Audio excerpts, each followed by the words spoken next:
Hey, JK here. I want to thank you for spending part of your day with me.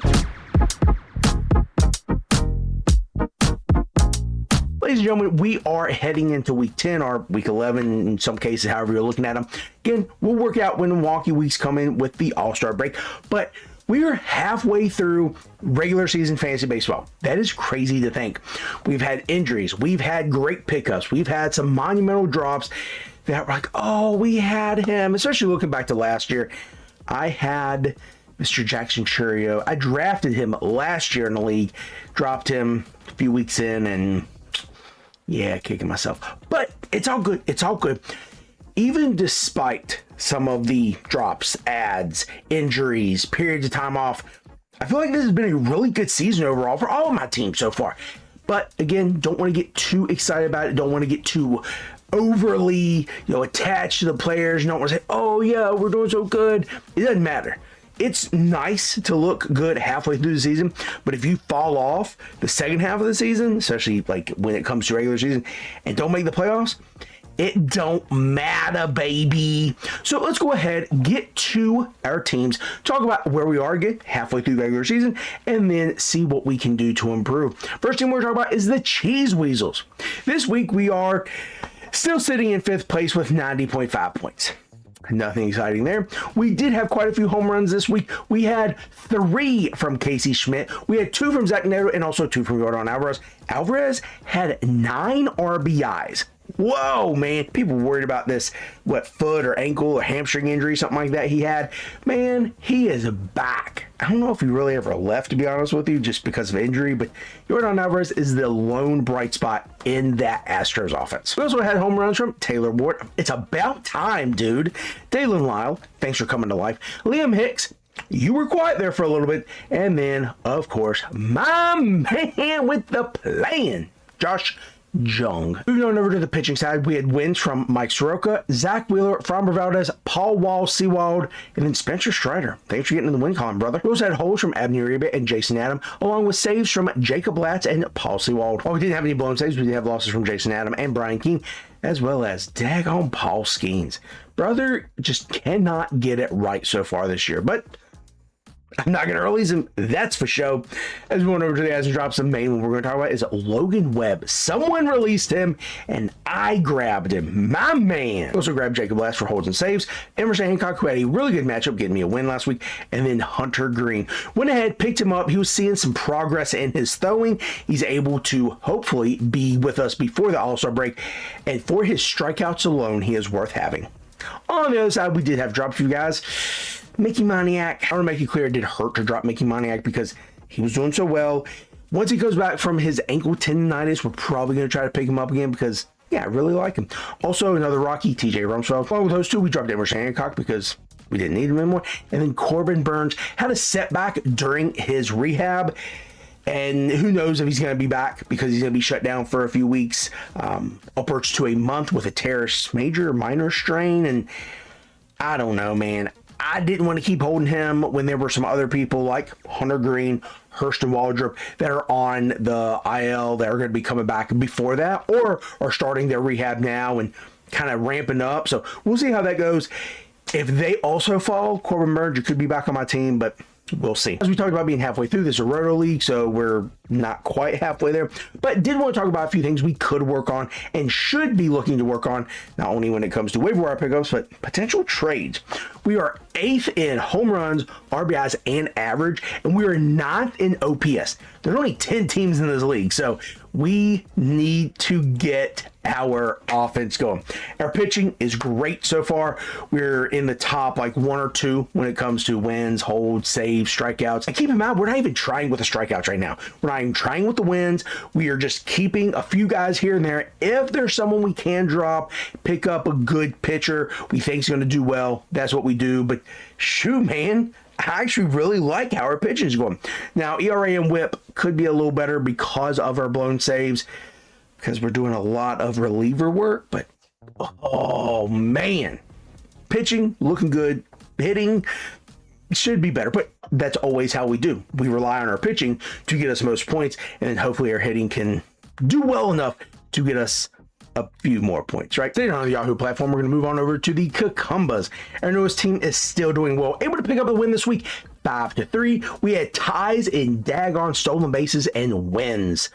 But in any case, we had some guys absolutely go off for us.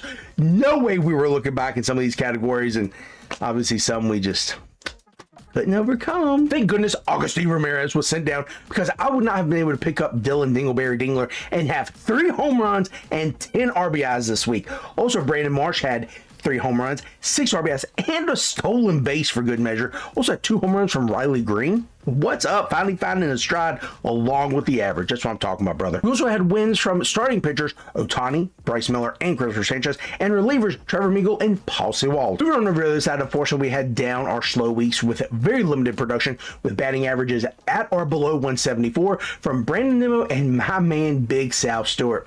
We also had ERA absolutely obliterated, which, while we lost that category, from Ian Seymour Butts, Brian Wu. Oh, come on, Brian Wu. You have a good week and a bad week. Good week and bad week. Can we just not have like some good weeks and like mediocre weeks instead of like a bad weeks? Erigetti Spaghetti also did not have a good week. Gave up a grand slam to Henry Davis. Brother, that's the guy who plays catcher for the Pirates, who's confused between catcher and outfield. Come on. And then Gregory Soto got blown up.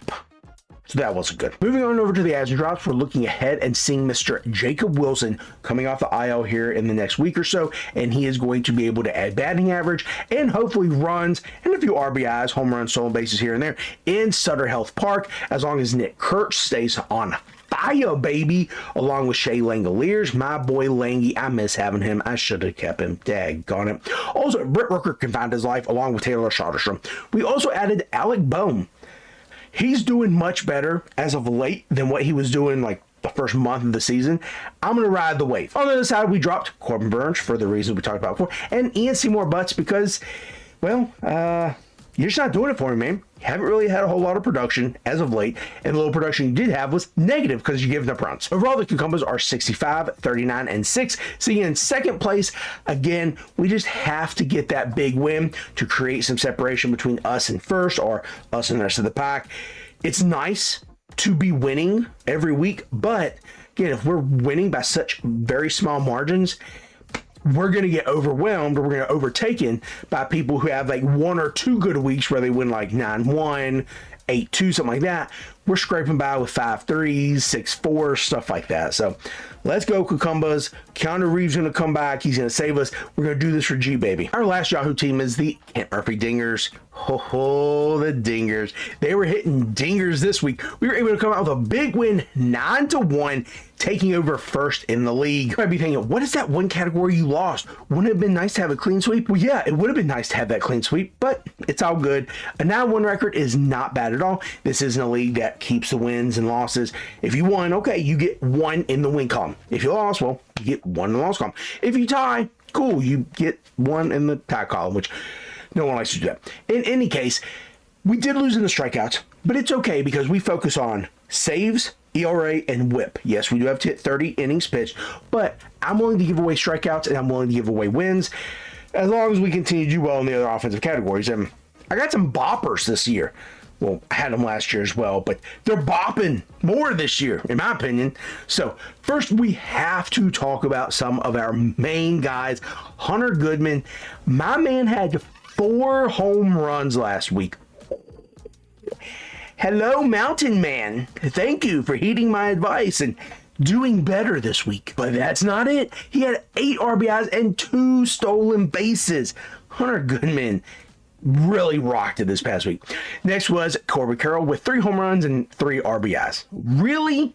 Not a single person on base, brother? We also had 2 home runs, 8 RBIs, and 2 stolen bases from Bryce Turing. We had 2 home runs and 4 RBIs each from Mr. Riley Green and Nick Kurtz. We also had 8 runs scored by Christian Yelich with a .370 batting average. My guys were on fire. We went over the pitching Christopher Sanchez did. Christopher Sanchez stuff. Unfortunately, the streak did come to an end. He gave up a run. Oh my gosh. 1 run? Well, technically, I think he gave up 2. But it's all good. Let's start a new streak. Oh, too late. It's Tuesday, and he already gave up a run to the Blue Jays. So it's all good. We'll start it after that, right?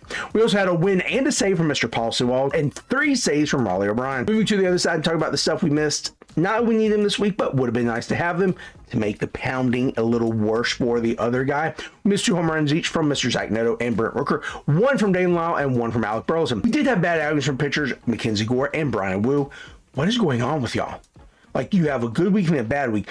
Gore, you were having 2 good weeks, and then you screwed up against like the Rockies or the Angels. I don't know, but very frustrating. In any case, all of our relievers except for Paul Wall gave up runs. So moving on to the adds and drops, we were really heavily looking at the IL keepers, and feel like we got some good ones. Hunter Green, Hurst Waldrop, AJ Puke. I know it's Puck, but we're gonna say Puke. Kenley Jansen. Oh man, and then Caleb Killian. That guy, I got rid of a saves guy, or who should have been a saves guy, but Meagle is hurt, so now he's going to be the saves guy, but he's no longer on my team. I don't know. I screwed myself over. Anyway, Killian was the guy who picked up a few saves for the Giants. Not really keen on that. I'm really hoping that Kenley Jansen can come back soon and get better than a 4.8 ERA. Oof, God. In any case, moving on to the drops, we dropped Abner Uribe. Oh, I don't know how I feel about that, especially with Trevor Meagle going down now, or battling aside something. I don't know. I probably screwed myself up. We also dropped Corbin Burns because of what we talked about earlier, and also Lucas Ursich.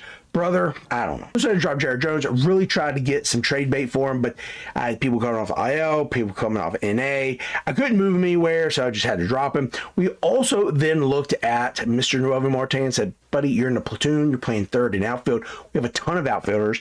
The good outfielders on my team are not getting looks. So I don't know if you're going to get any looks. I mean, you did steal a base. Not for me, but when I dropped you, but it is what it is. Third base, we already have McGonigal. I call him Maganackle. And then Jace Jung. Not Jace Jung. Josh Jung. I know it's Josh Young. But you know what I'm saying. So we'll see how things go. I might end up looking at him again, but whatever. We are 9-1-2 in this league. Number 1, we cannot, will not, should not, and absolutely refuse to look back. We're going to keep on keeping on, keep hitting dingers, baby. And we're going to be looking ahead to the ESPN leagues where we have some good news. And we're going to follow up on that loss from last week as we head to the Peach Creek Purgatory team. We got revenge. And the guy that we're playing this week helped us out last week. So all we have to do is win this week, and we're in first again. And I'm jumping ahead of myself. Let's not do that. That's what happens, and we get in trouble, we lose. So we won this week, 920 to 511. We really wanted to double the guy's score, but whatever. Bad starts. In any case, the person that we lost to last week lost this week. And I'm playing the guy this week that beat him last week. So again, we cannot look ahead. If we win this week, we're number 1 overall. That's great. But yeah, I'm still stuck on it was luck. JK, dude, get over it. It was not luck. He had a better week than you. Hold on. I only added the 8 weeks that we had up until our matchup. I did not add the first week and a half, actually, because we could have like 24 stars instead of just the 12. So both of our scores were like 1,300 plus. So I averaged my scores up and divided by 9.5 because it was 9.5 weeks into those scores. My average was 808. Now, what did I score last week? 779. So that was 30 points less than my average. How many points was he averaging? 805. How many points did he score? 962. That is 157 more points. And how many points did I lose by? 183. So 157 plus 29. That is more than 183. Therefore, average, I should have won. That was luck.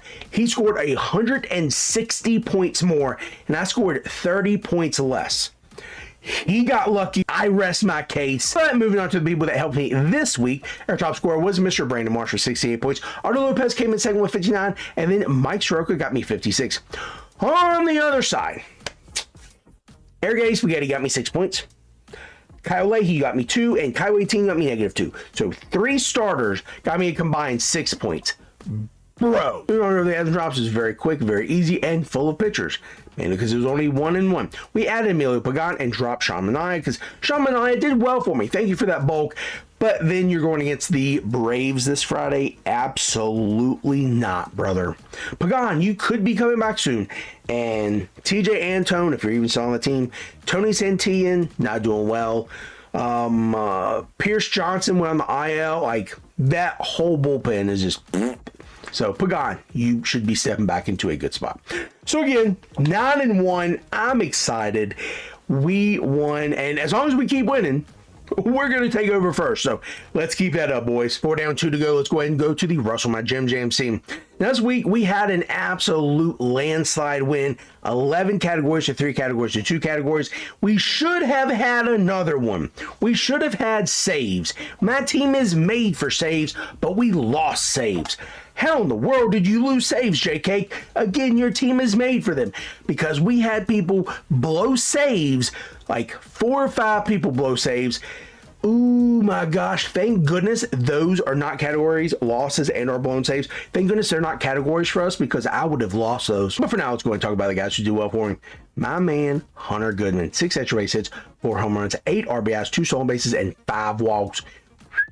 What a stat line. Wilson Contreras had 5 extra base hits, 2 home runs, and 6 RBIs. And then my 2 main men, Otto Lopez and Alec Burleson, each had 1 home run and 4 extra base hits for me.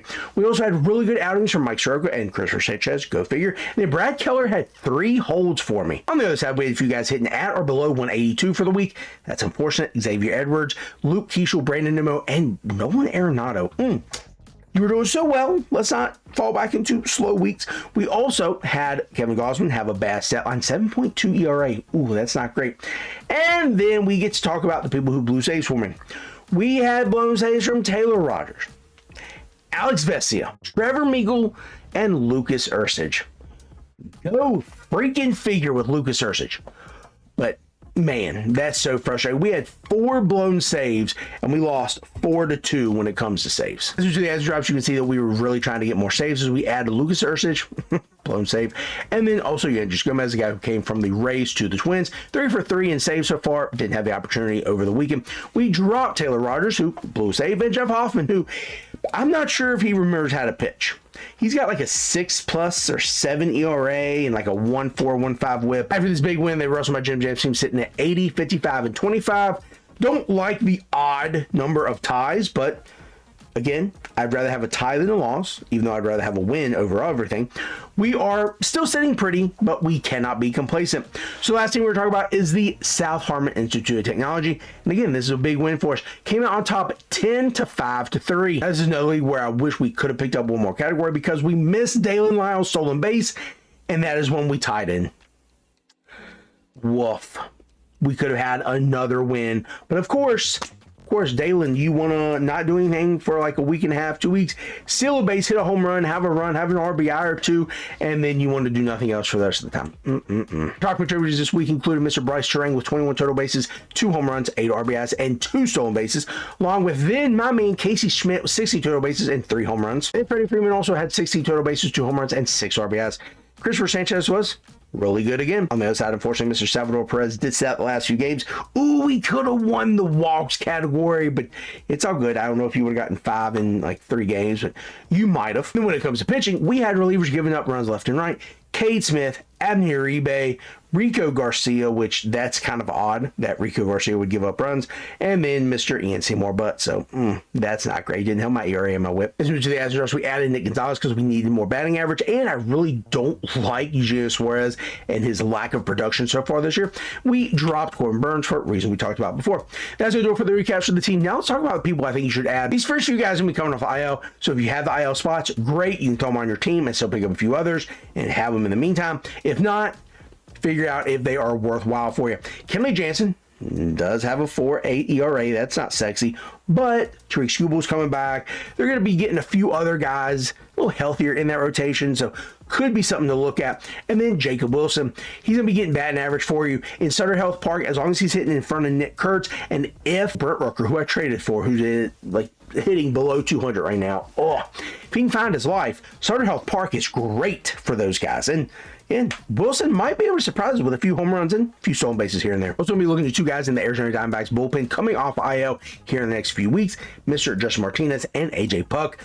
could throw their name in the hat to try to get Paul Sewald to give up some saves and relinquish that position, but who knows? They could very well get hurt again. But right now, I would say Puck, just because he seems like he's already progressing along sooner, which Martinez did go down a few weeks after Puck last year, so who knows how it's actually going to go down. Puck could implode because he wasn't doing great last year, which is why they went to Martinez. Puck got hurt. Martinez then got hurt. Shelby Miller got hurt. Kevin Ginkel's just bad. So that was a whole mess last year. So those two guys could be ones you look at. Samuel has super multi-positionality, Ernie Clement. If he's not already owned in your league, he has first, second, third, short, and I think outfield eligibility. Maybe not outfield. But he's got everywhere on the infield except for catcher and pitcher. He can move anywhere for you, which is great. He has a little bit of power. He's hitting towards the bottom of the lineup, so he's not going to get you a ton, but also has sneaky speed. He's going to get you a stolen base maybe once every 2 weeks, something like that. Not talking about a few guys who recently got promoted after they got demoted. Royce Lewis and Noel Marte. Already talked to Marte, having third in outfield eligibility, shows some speed, had some good power last year. I just don't like him if he's going to be playing platoon. He should have that eligibility to play third and stick at third because Brian Hayes is not the answer. Suarez show ain't the answer, defensively or offensively at this point in time. And yes, I know they put Friddle down, or Friedel, however you say his name. I don't know. I would just rather Marte have, a spot in that lineup for sure instead of, okay, we're going to platoon, we're going to let someone else hit. No, put the guy in. And then you have to look at Royce Lewis because he has first eligibility now. But as deep as first is, third, not so much. If Royce can get on some type of, hitting above the Mendoza line, he could be a nice add and able to fill in on off days for your starters. That's what you guys think you should look at. Going to be pitchers. Stephen Colette came off the emergency medical leave list or something like that today. Pitched easily well, got no decision against the Rangers. Will be pitching Sunday, I believe, and he'll be going against the Houston Astros. So might be something to look at because they ain't doing a lot. As long as you don't piss your yard on Alvarez, you ain't got much to worry about. So, Stephen Kolek for the Royals, be looking at him. And this next guy is a bulk reliever, but has been doing great things as of late. I don't know, maybe finding his stride. The bulk relieving might be doing it for him. Zach Little. Or Littell, however you say his name. He's got a 2 ERA with a 1.1 or 1.2 whip and 5 straight wins or something like that over the past month. Holy cow, he is really doing some good things for that Nationals rotation because they have bulk relievers and starters and bullpen days. I don't know. I just know that people in my leagues that I do bulk relievers in, they have them and they're doing pretty well. So if you have a cap number of starts, look at Zach Little. That's going to do it for the wrap-ups. That's going to do it for the people I think you should add. And that is also going to wrap up, for most purposes, the first half of the fantasy baseball season. I'm excited my team's doing well. I hope your team's doing well also. And I'm looking forward to the next half so we can continue to do well, make some big trades, look at the waiver wire, pick up some gems, and make our way towards the ship. This is JK. I want to thank you for sharing part of your day with me.